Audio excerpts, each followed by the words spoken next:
नगरपालिकेमध्ये सत्तेमध्ये असणारे पक्ष एकमेकांवर आरोप प्रत्यारोप करताना दिसत आहेत. त्यातला महत्त्वाचा विषय सध्या ठरला होता तो म्हणजे फेरीवाल्यांचा विषय.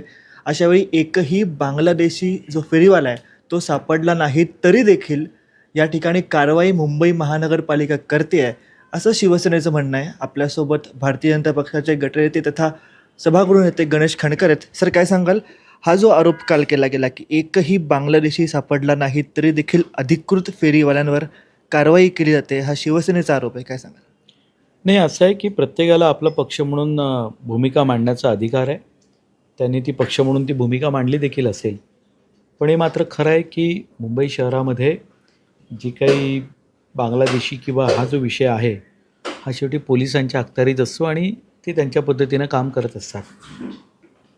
विशेषतः बोरिवलीचं ज्याचं उदाहरण दिलं गेलं, त्या बोरिवलीच्या मुख्य रस्त्यांवरती SV रोडवरती मंगलकुंज असेल, इंद्रप्रस्थ असेल किंवा ठक्कर असेल, या शॉपिंग सेंटरच्या समोर ज्या पद्धतीनं रस्ते अडवून धंदे चालू होते, हे काही फेरीवाले नव्हते ना. हे फेरीवाल्यांच्या रूपानं काही माफिया तयार झालेले होते, ज्याच्यात कोणाच्या 10 जागा, कोणाच्या 20 जागा, असा सगळा प्रकार सुरू होता. आणि कुठून येत होते? कोणी मुंब्र्यावरून येत होतं, कोणी मालवणीवरून येत होतं, कोणी वांद्रावरून येत होतं, कुणी तर थेट भिवंडीवरनं मुंब्रा इथपासून लोक त्या ठिकाणी येत होते जागा अडवण्यासाठी. यामध्ये जो मूळ मुंबईकर आहे त्याला आपलं पोट भरण्यासाठी अधिकार मिळाला पाहिजे, या मताचे आम्ही आहोत आणि त्याच्या समर्थनासाठी आम्ही नक्की उभे राहणार.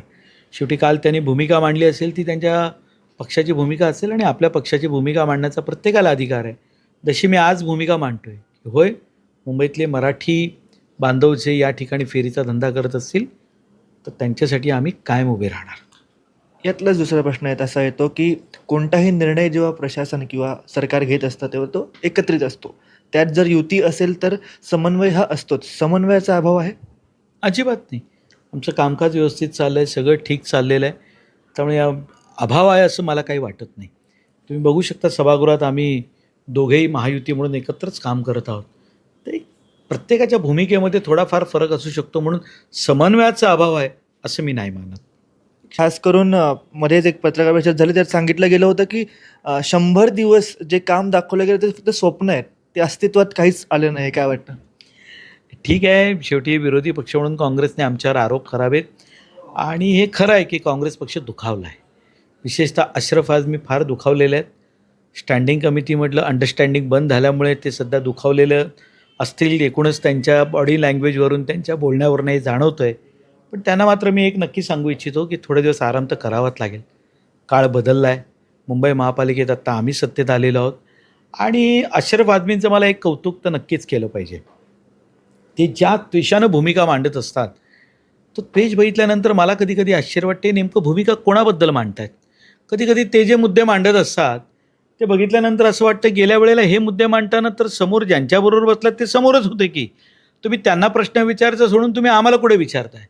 त्यामुळे अशरफ आझमी हे व्यथित आहेत. त्यांची अडचण वेगळी आहे आणि कदाचित स्टँडिंगमधली अंडरस्टँडिंग बंद झाल्यामुळे ते दुखावले गेलेले आहेत. एवढंच मी या निमित्ताने म्हणेन.